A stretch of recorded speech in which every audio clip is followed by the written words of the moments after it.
Donc bonjour, bienvenue sur ma chaîne Philippe est dans le Brie. Donc je suis obligé de refaire ma vidéo car j'ai repris une partie d'une émission de France Télévisions, enfin c'est ce que je voulais faire, où je voulais faire parler un peu certains acteurs de la FNSEA entre autres et d'autres. Et j'ai été censuré et c'est vrai que ça fait partie des règles. Donc voilà, donc je dois respecter les règles, donc je vais faire la vidéo. Je vais vous expliquer, c'est vrai qu'avec le montage c'était plus parlant, mais bon, c'est comme ça. Je respecte les droits d'auteur des chaînes de télé. Donc ce que je voulais vous passer comme message, c'est que les manifestations, comme chaque année, dans la mesure où nous n'avons pas notre facture et que le cœur du sujet, c'est l'industrie agroalimentaire, nos acheteurs qui ont la main sur la paysannerie, on ne va rien obtenir, ça va être comme c'était par le passé. Chaque année, on revient et on retombe dans ces travers. Il va y avoir des prêts garantis par l'État, mais il va y avoir plein de conditions pour avoir ces prêts de trésorerie. Il faudra que l'OBE ait chuté de 20 ou 25%. Il y a des critères qui vont éliminer les gens. Et à chaque coup, des agriculteurs, malheureusement, ne sont pas refinancés et sont éliminés. Et donc, dans cette émission-là, que j'avais repérée, où il racontait beaucoup de conneries, il disait qu'il y avait les gagnants et les perdants et qu'en fait, pour le Mercosur, on était perdant, mais que c'était minimum, ça concernait la viande, quelques productions, mais qu'on pouvait exporter des fromages et des vins. Et c'était intéressant qu'ils disent ça, que l'agriculture était gagnante pour exporter des fromages et des vins, parce que justement, j'en reviens à la notion de facture. La viticulture que je connais bien, et je connais bien les viticulteurs qui exportent depuis longtemps, en Angleterre, aux États-Unis, au Japon, en Amérique du Sud, oui, c'est un plus. Même qu'ils ont des taxes, c'est un plus, à condition que ça soit eux qui fassent la facture. Toute la différence est là. Quand on exporte des vins ou des cognacs, des choses comme ça, mais que ça passe par les coopératives, ça ne rémunère pas le producteur. C'est la coopérative ou le négoce qui fait le business. Fromage, idem. Quand c'est des fruitières où les gars, avec le comté, ils sont rémunérés, le maroilles, le beaufort, le parmesan en Italie, plein d'exemples comme ça, oui, parce que là, c'est les producteurs qui facturent leur lait aux affineurs. Et ils ont un prix, on va dire, qui est relativement correct par rapport à ce qui se pratique. Mais lorsqu'on exporte des fromages, par Lactalis, par Sodial, par le groupe Saventia, par la laiterie Belle, là non. C'est l'industriel qui ramasse le gros des marrons, c'est pas le paysan. Donc quand ils disent que lorsqu'on exporte des produits, ça rapporte au monde agricole, non, ça rapporte à ceux qui font le commerce. Donc si vous avez la facture, c'est bon. Si vous ne l'avez pas, c'est foutu. Donc ce que je voulais dire dans cette vidéo qui a été bloquée, je la reprends, c'est que la solution, c'est reprendre la facturation, soit localement, direct, soit quand c'est plus gros, des organisations de producteurs indépendantes, comme c'est le cas pour les fruitières, comme c'est le cas au Canada, où ils ont fait la gestion de l'offre, et c'est sur le plan national, il y a une organisation de producteurs, elle existe chez nous, elle a été créée au moment de l'appli des grèves du lait, de l'association des producteurs de lait indépendants, ça s'appelle FMB, France Milk Board, voilà, c'est une OP indépendante, mais qui n'a pas la facture. Pourquoi ils n'ont pas la facture? Parce qu'ils se retrouvent, les gars qui s'en occupent, je les salue, minoritaires, parce que la FNSEA et les industriels ont tout fait pour que l'organisation de producteurs indépendante ait très peu de force. Donc ils ont fait adhérer les paysans, ils leur ont foutu la trouille aux organisations de producteurs. Hein, et c'est la raison pour laquelle il y a peu de gens qui sont venus à France Milk Board. La pression, elle a été terrible dans ces années-là. Voilà.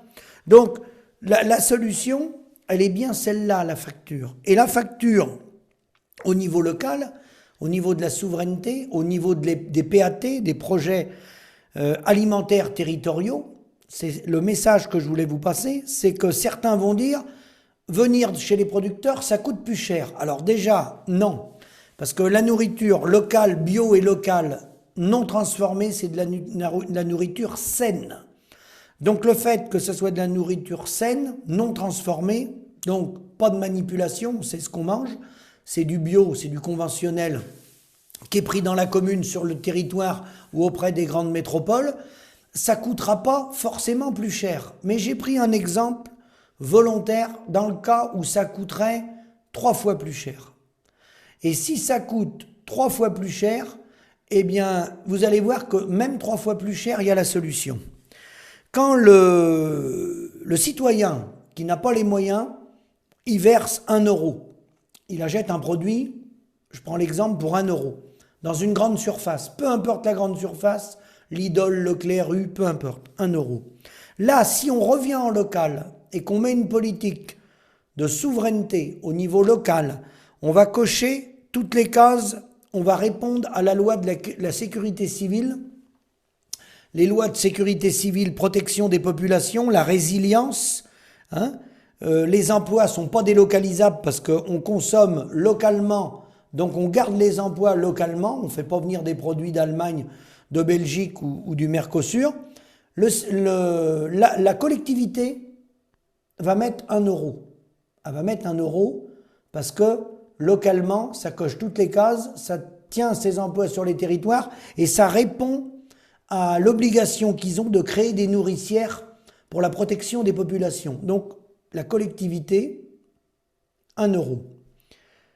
Les entreprises privées, elles ont une obligation maintenant avec les RCE, via l'environnement, via les taxes carbone, de faire un effort.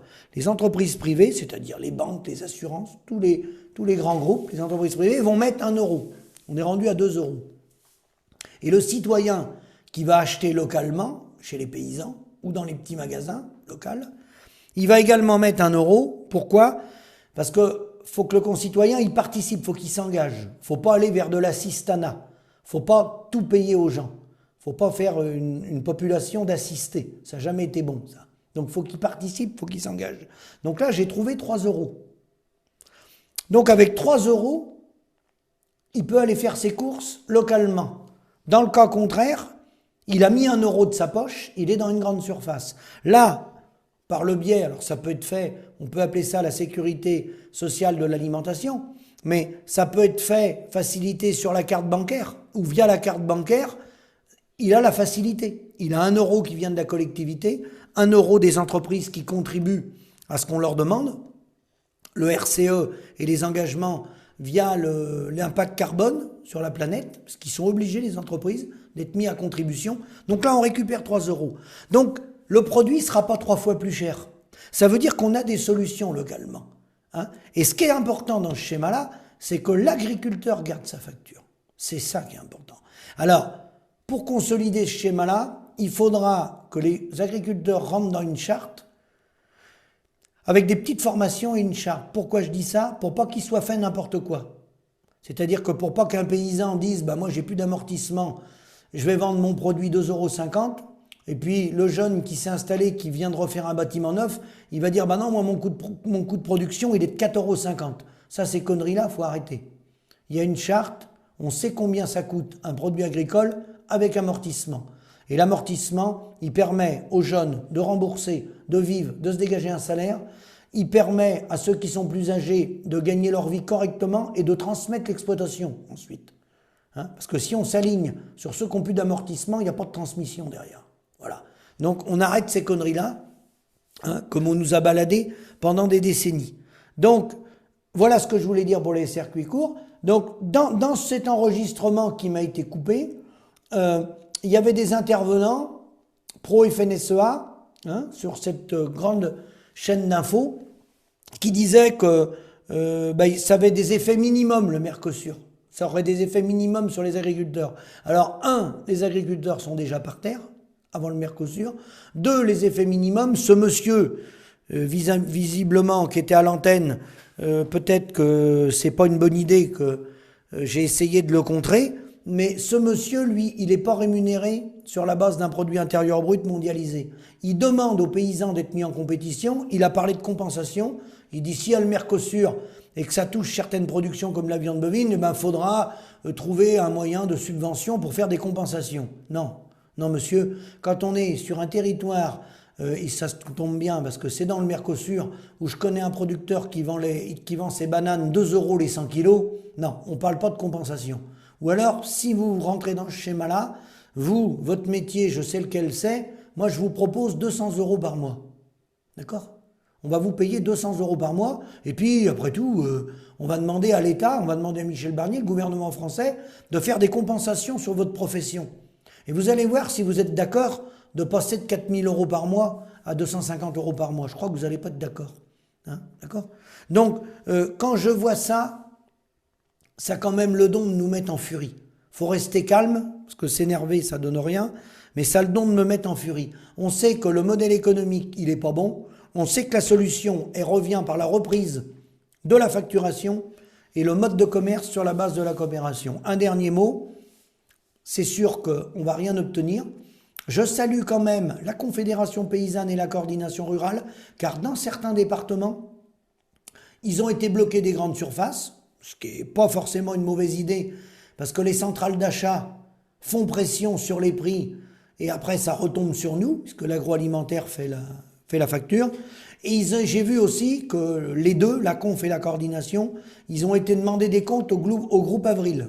Il y en a qui ont été bloqués, le siège du groupe Avril, et du côté de Rouen, la coordination rurale a également fait des actions contre le groupe Avril. Et moi je dis bravo à eux. De toute façon, tous les gens qui ont des initiatives et qui font des manifestations, ils ont raison, ils essayent de se battre, même si les résultats escomptés ne seront pas là, parce que vous avez bien compris qu'une partie du problème, elle est dans la profession, et que la toile d'araignée, elle est installée depuis les années 60, et elle est bien implantée. Donc, dans cette vidéo qui m'a été censurée, j'avais également pris en porte-à-faux l'histoire qui font croire la FNSEA qui sont contre le Mercosur. Et moi, ce que j'étais en train de démontrer à travers ces questions-réponses, mais je le ferai dans d'autres vidéos, c'est que le double jeu, la ficelle, elle est quand même grosse, parce qu'à travers Unigrain, qui est le fonds des céréaliers de la FNSEA créé en 1963, ils sont dans le monde entier. Hein, ils ont racheté le groupe Mécaterme numéro 1 de la boulangerie dans le monde. Hein, ils sont actionnaires du groupe Steph, les camions frigo. Ils sont dans toutes les coopératives. La société L'Angélis en Charente-Maritime qui fabrique des glaces. Ils sont dans les chaînes de restaurants. Ils sont actionnaires de 26 laboratoires en Europe. Hein. Ils sont dans tous les bras. Ils sont dans le groupe Bouvard, les brioches paquets. Tout l'agroalimentaire, ils ont mis des billes là-dedans. Il y a quand même 1 milliard d'euros de fonds propres. D'accord ? Donc ça, on n'a jamais eu de résultat des dividendes que reçoit M. Arnaud Rousseau et tous ses copains des bassins parisiens. Hein, voilà, donc ça c'est ce que j'ai dit dans ma première vidéo qui a été censurée. Et après, bah bien sûr, il y a le groupe Avril qui s'appelait Sophie Protéol, hein, qui est né de l'embargo américain, parce qu'il y avait une sécheresse en 78 aux États-Unis. Il avait fait un embargo, les États-Unis, sur les protéines, et le gouvernement Valéry Giscard d'Estaing de l'époque a demandé à la FNSEA de mettre en place un plan protéines pour se protéger en cas de, justement, vous voyez, quand il y a des restrictions, hein, quand le robinet est fermé, on n'a plus de solution. Donc c'était M. Sabin, de l'époque, qui était responsable FNSEA, qui avait lancé Sophie Protéol, qui a été repris après par M. Xavier Belin. Et en 2001, il y a eu le regroupement de beaucoup de coopératives qui a créé InVivo. Donc InVivo, ils sont à travers le monde, ils sont rendus au sommet de Davos, à travers les startups, et ils ont toutes les chaînes d'animalerie et de magasins type Gamme Vert, Jardiland, Delbar, toutes les marques, Café de Paris, c'est tentaculaire. Donc bien sûr que lorsqu'il emmène les manifestants sur les autoroutes et dans les préfectures, bien sûr que c'est de la manipulation. Ça ne peut être que de la manipulation, puisqu'à travers les multinationales qu'ils ont à travers le monde, ils font des bénéfices rocambolesques. Hein, le groupe Avril, c'est 9 milliards d'euros. Le groupe InVivo, c'est 12 à 13 milliards d'euros de chiffre d'affaires. Ils ont repris le groupe Soufflet, le numéro 1 privé, le géant des céréales, a été repris par InVivo. Donc il est clair que entre les présidents de syndicats ne peuvent pas défendre la paysannerie, l'exploitation familiale, la rémunération des paysans, la reconnaissance des paysans à travers un coût de production et un salaire digne de ce nom, et en même temps jouer le jeu des investissements à l'international avec des actionnaires, avec comme partenaire le Crédit Agricole, la branche IDIA du Crédit Agricole, la Banque publique d'investissement, donc le bras de l'État, et des plateformes financières américaines. Donc ça, c'est clair qu'avec des schémas comme ça, on voit bien que chaque année, on refait les mêmes manifestations et chaque année, on détruit des paysans. Et malheureusement, il y a mort d'hommes, il y a suicide, il y a non-renouvellement des générations, les parcs bâtiments vieillissent, les parcs matériels aussi, parce qu'il n'y a pas de rentabilité. Et je voudrais terminer par une phrase, pour que ça évolue, il faut revenir ce que j'ai dit, reprendre la facture, circuit court, modèle coopération. Il faut également, ça viendra mais ça sera long, il faut un changement des mentalités agricoles. Et le changement des mentalités agricoles, il va beaucoup progresser par les gens qui ne sont pas issus du milieu agricole, les néo-ruraux. J'ai beaucoup plus de contacts positifs aujourd'hui avec les gens hors agricole et avec les néo-ruraux. Parce que les gens qui sont ancrés dans le modèle agricolo-agricole, ils n'ont qu'une idée, c'est de piquer les terres du voisin et de rouler sur un gros tracteur. Mais avec ça, économiquement, on ne va pas très loin. Je vous remercie, à bientôt.